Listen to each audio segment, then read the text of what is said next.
है तो जीवन है, जीवन ही तो जल है। पालन करती माँ वसुंधरा, पालन करती माँ वसुंधरा, जग जीवन दूधी शतधारा, धरती पर अमृत जीवन की प्राण शक्ति रस जल है, जल है तो जीवन है, जीवन ही तो जल है। जल संपदा के मामले में भारत की गिनती विश्व के संपन्नतम देशों में होती है, किंतु कुछ दशकों से जल संकट ने इन संपन्न देशों को भी अपनी गिरफ्त में ले लिया है। चिंता का विषय यह है कि पानी दिनों दिन उतरता जा रहा है। इस समाज को फिर से पानीदार बनाने के लिए प्रयास जारी हैं, किंतु समस्या की गंभीरता को देखते हुए वो पर्याप्त प्रतीत नहीं होते।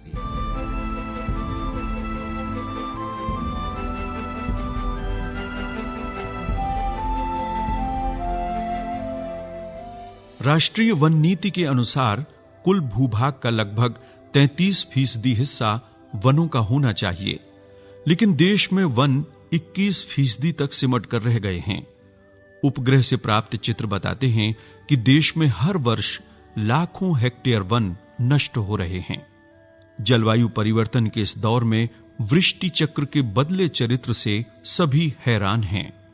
पानी बहुत कम समय में बहुत तीव्रता से बरसता है और नाले नदियों से होता हुआ समुंदर में जा पहुंचता है।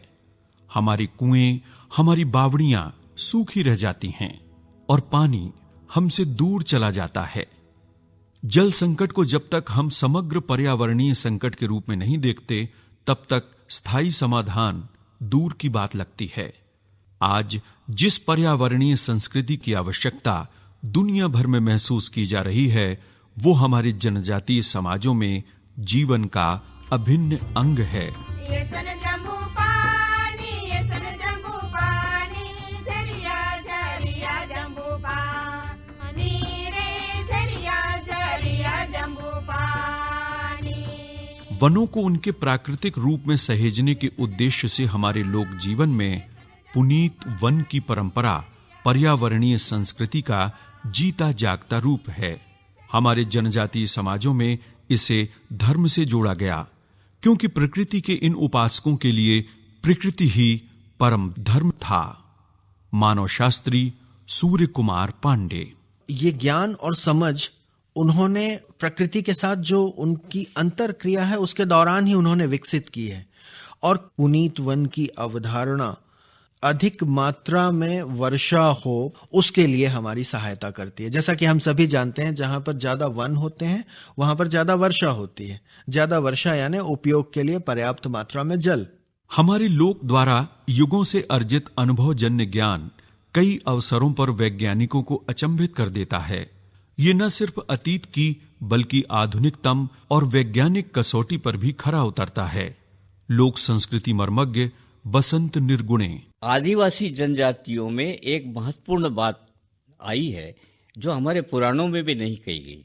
वो ये है कि एक बार पृथ्वी पर जितना जल बन चुका है वो चक्रित होकर के फिर से पृथ्वी पर आता है और वर्षा उसका सबसे बड़ा साधन है। जल कम नहीं हुआ है, लेकिन हमने उसको प्रदूषित कर दिया है। जल के प्रति बेहद सजग इन जनजातीय समाजों को केवल वृष्टि चक्र का ही नहीं बल्कि इसको प्रभावित करने वाले कारकों का भी खासा ज्ञान था।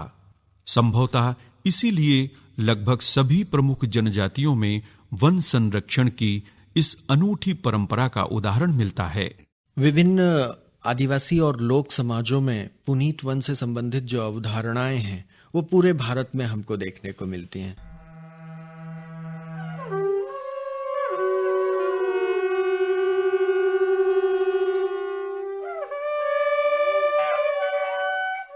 हमारे देश में 4000 से अधिक पुनीत वन हैं। इन वनों में न केवल वृक्ष और वनस्पतियां सुरक्षित हैं, बल्कि ये क्षेत्र विशेष की संपूर्ण जैव विविधता को संरक्षण प्रदान करते हैं। मानव शास्त्री अशोक कुमार तिवारी। ये ऐसे जंगलों के या फिर वेजिटेशन के टुकड़े होते हैं, पैचेस होते हैं, जिसके बारे में मान्यता है कि वहां पे अमुक देवता निवास करता है और उसके चलते उस पर्टिकुलर इलाके में जितने भी पेड़ पौधे हैं उनको नुकसान नहीं पहुंचाया जाता, उनको संवर्धन किया जाता है। कुछ एक इलाकों में तो ये है कि वहां जो सूखी टहनियां गिरती हैं या सूखे पत्ते गिरते हैं उस तक को हाथ लगाया नहीं जाता, जूते पहन के उसमें प्रवेश नहीं किया जाता। और तो और है कि उसके बारे में उसमें घुस के आप बुरे विचारों को दिमाग में नहीं ले जा सकते। और ऐसे पुनीत वनों की संख्या उत्तर में हिमालय, गढ़वाल, कुमाऊं से लेकर कन्याकुमारी तक पूरे देश में फैली हुई है। आप देख सकते हैं राजस्थान में ओरन, झारखंड और पश्चिम बंगाल के जो संथाल आदिवासी हैं वो अपने पुनीत वन को सरना के नाम से संबोधित करते हैं। प्रकृति का ताना बाना ऐसा है कि एक भी सिरा टूटा तो प्रभाव पूरे पारिस्थितिकीय तंत्र पर पड़ता है। जैव विविधता के इस अनोखे किंतु संवेदनशील तंत्र का ज्ञान उन्हें पुरातन समय से था। इसीलिए उन्होंने जल, जंगल और जैव विविधता को बचाने के लिए ऐसी परंपराएं विकसित की। मानव शास्त्री एन सकमाचा सिंह। हम अगर फॉरेस्ट को संरक्षित करेंगे, that means you are conserving water also. आप पानी को भी संरक्षित कर रहे हो। फॉरेस्ट ही नहीं है तो रेन फॉरेस्ट एरिया में वाटर कहाँ से आएगा? इसी के चलते जनजातीय और लोक समुदायों में, खासकर पूर्वोत्तर राज्यों में, कई सदियों से ऐसी पुनीत वन और कई ऐसे प्रैक्टिसेस है। माओ बुखार और कई ऐसे पुनीत वन संरक्षित है लोक समुदायों एवं जनजातियों द्वारा। और मणिपुर में भी देखेंगे पुनीत वन का कॉन्सेप्ट। वहाँ के लोग उसको उमंगलाई, और उमंगलाई हराउबा अगर बोलेगा तो वन देवी देवताओं को अपीज करना। मणिपुर चारों ओर पहाड़ियों से घिरी हुई एक घाटी है जहाँ पर कि घाटी में मैतेई लोग निवास करते हैं। और ये मैतेई लोग जब अपने प्राकृतिक संसाधनों के दोहन की बात करते हैं तो उनके पास जो पर्यावरण है उसमें एक समतल घाटी है जहाँ पर कि वो चावल की उपज लेते हैं। और वन की लकड़ी के उपभोग के लिए उन्हें ज्यादातर पहाड़ों पर निर्भर रहना पड़ता है, जो कि पहले से ऑक्यूपाइड है उस इलाके में रहने वाली दूसरी नागा एवं अन्य जनजातियों के द्वारा।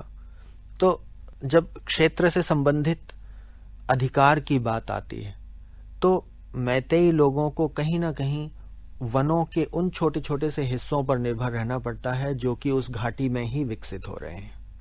और इस दौरान ये मैतेई लोग उस पुनीत वन की अवधारणा का विकास कर लेते हैं, जिसके साथ मैतेई संस्कृति का, मणिपुर की महत्वपूर्ण संस्कृति का एक महत्वपूर्ण अनुष्ठान लाई हराओबा जुड़ा रहता है। और इस दौरान जब समाज के अधिकांश सदस्य एकत्रित होते हैं तो उन सब में इस बात का संचार होता है कि ये जो चीज है ये हमारी संस्कृति के लिए संरक्षित है। इसका अत्यंत महत्व है कि ये उस विशेष इलाके में जैव विविधता को बढ़ावा दे रहा है।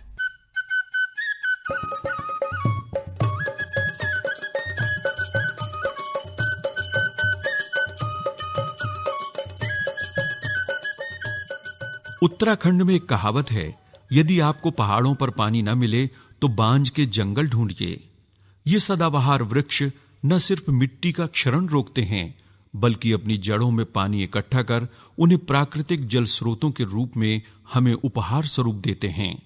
उत्तराखंड के लोग बांज की इस विशेषता से प्राचीन समय से परिचित हैं।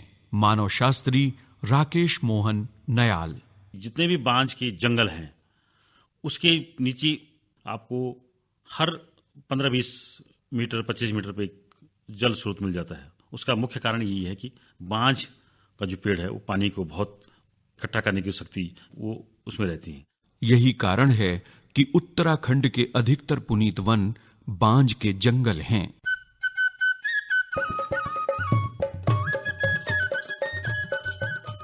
मिनिका नाम का एक छोटा सा टापू है। उसकी कुल लंबाई लगभग 10 किलोमीटर है और चौड़ाई कहीं पर भी 1 किलोमीटर नहीं है। इसमें लगभग 10,000 से अधिक लोगों की आबादी रहती है। वहां खेती के नाम पे कुछ भी पैदा नहीं किया जा सकता। और वनस्पति के नाम से आइलैंड के एक छोटे से हिस्से में जो लगभग 4 या 5 किलोमीटर है, नारियल के पेड़ हैं, नारियल और कटहल इसके पेड़ हुए हैं। गांव जो है, ये पूरी जो आबादी है वो 10 गांवों में विभाजित है। छोटी सी दुनिया, लेकिन उसके 10 गांव हैं। और वैसे ही वो जो वनस्पतियों का क्षेत्र है, तथाकथित जंगल, जिसको वहां की भाषा में पंडारम कहा जाता है, वो 10 हिस्सों में बटा हुआ है। लेकिन उस पंडारम में कोई भी आदमी कभी अकेला नहीं जा सकेगा। जो विलेज पंचायत है या जो अथरी है, विलेज हाउस है, वो दिन तय करता है। उस दिन उस गांव के हर घर से लोग जाते हैं और जो गिरे हुए नारियल के फल हैं, जो गिरे हुए सूखी पत्तियां हैं, गिरी हुई जो टूटी हुई टहनियां हैं, उनको ही इकट्ठा करके लाया जाता है। तो सीधा सीधा एक अनुशासन सा है कि भाई, वरना ठीक है 10,000 की आबादी है, हर आदमी महीने में 1-2 पेड़ों को यदि काटता चले तो 6 महीने नहीं चलेगा, लेकिन वो सैकड़ों हजारों साल से पंडारम है, वहां पे जीवित है।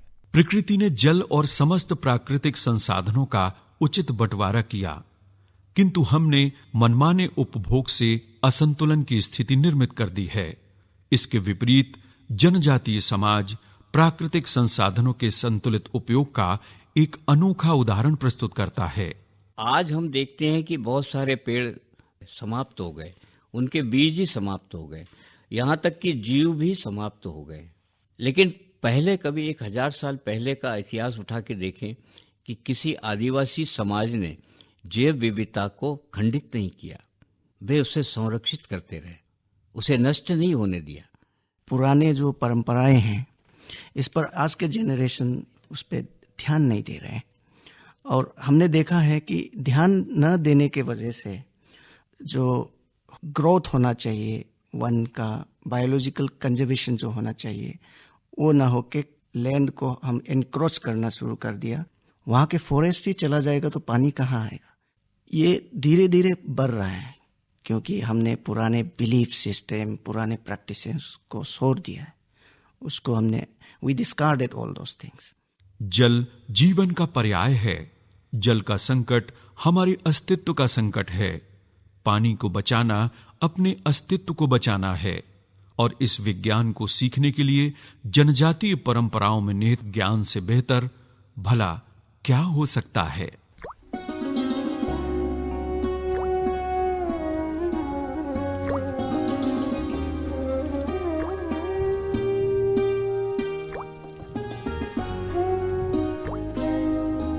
जल है तो जीवन है,